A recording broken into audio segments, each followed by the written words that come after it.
What's going on, gamers? So I wanted to talk about something important, and this is, well, Microsoft raised the prices like Sony and Nintendo have been raising the prices.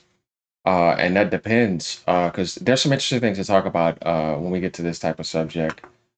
We can also get over here too, and it's just is if Microsoft is affected by tariffs. So, for example, it says right here, yes, Microsoft is affected by tariffs. I've told people because they're wondering if Xbox will be getting any price hikes. It's like, well, if it's going to be something, it's going to be MSRP, and they will probably jack up Game Pass to remedy that. But we'll see, though. You know what I mean? Well, we're going to get to that in a second. It says, although less directly, the companies heavily relied on hardware production. Definitely know that Microsoft is mostly Game Pass digital, right?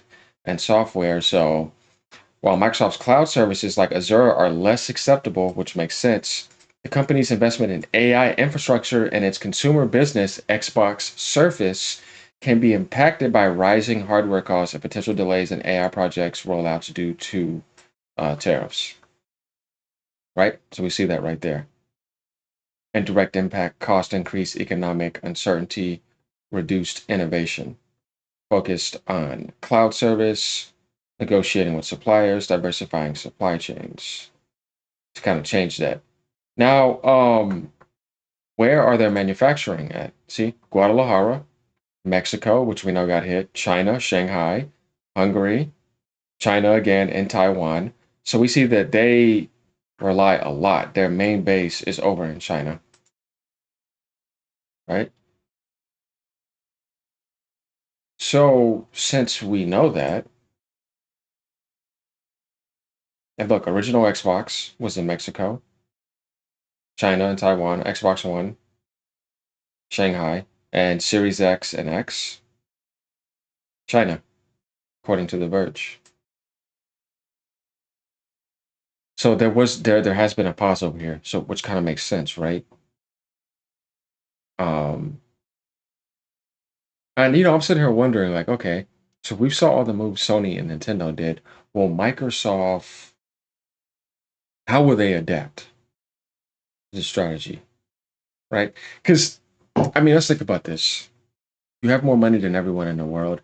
You want to appear to be more pro-consumer to people, right? I think Microsoft has a bit of an advantage here, to kind of make themselves look even more better by not jacking up the price because they can eat the cost. If those two can do it, you definitely should do it. And you should give yourself that advantage. They should want to gain as much positive momentum as possible going into the next generation. I say if I was thinking, I was thinking about it, I'd be like, well, we're publishing everything this year. We're going to be making so much profit anyways. Let's just try to eat that cost. But let's see if they will, right? Because they saw what they've done. It's almost like, well, they went and took the lick, so I can do it too. You know what I mean? I don't think you should, but that's the big mystery here is what move will they make? Will they shoot themselves in the face after doing everything they could have possibly done to turn around the brand a little bit from at least a software gaming service pro consumer aspect? Where it's like, okay, you have some positive tractions. Why shoot that all down real quick? Because if you do that, what else do you really have left? Like looking at it from an Xbox standpoint, if y'all get what I mean. I'm trying to figure out, and I've said this in my recent video too. What could Microsoft do next? Because they've already tried almost damn everything you could possibly try. Now that we know that they're not free from this stuff right here, and this is annoying because it gets in the way of the natural competition of gaming and just a healthy state of gaming. What do I mean by that? It's like, so for example, Nintendo's around the corner with a new generation, right? It's like when a generation started, they may be happening to jack up the price around other places instead of just giving us the regular price and just letting gaming be gaming. No, now this like big interference comes in and it's going to affect the market for manufacturing goods rather than just letting it work organically, naturally on its own process. And I hate that because, like I said, you're kind of interfering with the natural process of gaming at this point.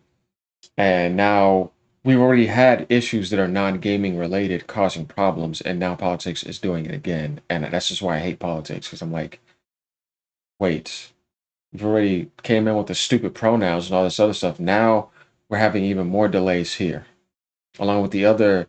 chicanery that came out of China from the stupid COVID stuff, and then it's like now the stuff is invading other worlds. You know what I mean? Because you people want to be morons, keep trying to play God and all this other dumb stuff, and it's like, enough with this stupidity. I've never, like, I swear, this generation, I've never in my life seen so much stupidity. I've never in my life seen so much ridiculous, unnecessary nonsense to where it's like, just make some good games. You know what I mean? Ridiculous, y'all. But yes, something tells me that if they don't jack up the price, they'll just never drop it. Because this is the first time I've seen a Generation 2 where it's like, there could have been possibly two price drops by now. Like the Xbox One already had like three price drops by now, right? Or at least two or three, right? Whereas Sony did one. They had dropped the PS4 down from $399 to $299, and then the Pro was coming out, and that was selling for $100 more. The Xbox One X, that was a little bit more expensive. But the thing was though is that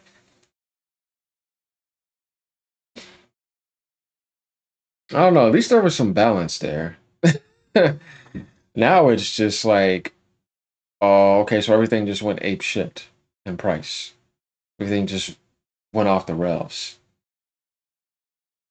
With better technology, as I said, better technology does not necessarily mean better development and everything else being better. Better. I've told people that multiple times, and now they're starting to realize it. That yeah, you can have all that, man, but if everything else is out of sync and it just all goes off the haywire, there's so much more in place that needs to happen for things to function and to stay healthy.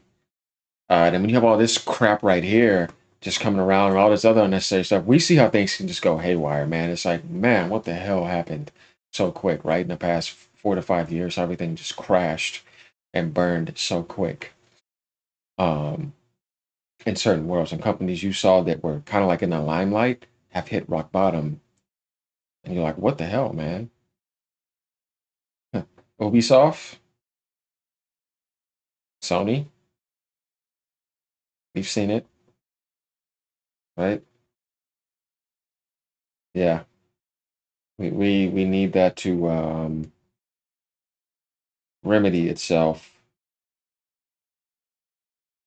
Same Sony's not there anymore, and it's impossible for that to happen. Definitely, when you have somebody like Shuhei Yoshida leave, Sean Layden's leave, Jim Ryan lose his mind, and then have to be forced out to new leaderships for people who are not like video game related, but they're kind of like hardware related, like the Nishino guy. And then like you saw what happened with Microsoft too, where it's like, okay, people were used to that since Xbox, and now it's just Nadalia taking the wheel. Though I think it makes sense for him too. You just see like this generation, like I said, I've seen the most insane changes I've ever seen in my life, and just stuff happened to us. Like we go back, yeah, even 6, 7, 8 years, somebody would tell you you're crazy if you said this is what's going to be happening right now in the gaming industry. That Nintendo is no longer entry point affordable too, and just the stuff that they're doing, like the stuff we saw on digital finance stuff. You're like, no, they would never do that. You know what I mean? And we're seeing that happen now, like third party, right? PlayStation, PC, PlayStation going to Nintendo. Like everything that you're seeing, you've never seen before in the gaming industry. And there's a lot of people that are confused. There's a lot of people that don't like it, just like the route that Microsoft is going. And you're seeing this all over the place, stuff that you've never seen before. Then you wonder, okay, what's going to happen now? Let's just get back to being stable for a little bit first. Uh, but no, the chaos just continues. So this video is kind of like, just to kind of talk to a little bit to you guys about the industry, what could be happening next, how insane it changed, how much more could that happen, what the hell is going to happen next that you don't see coming.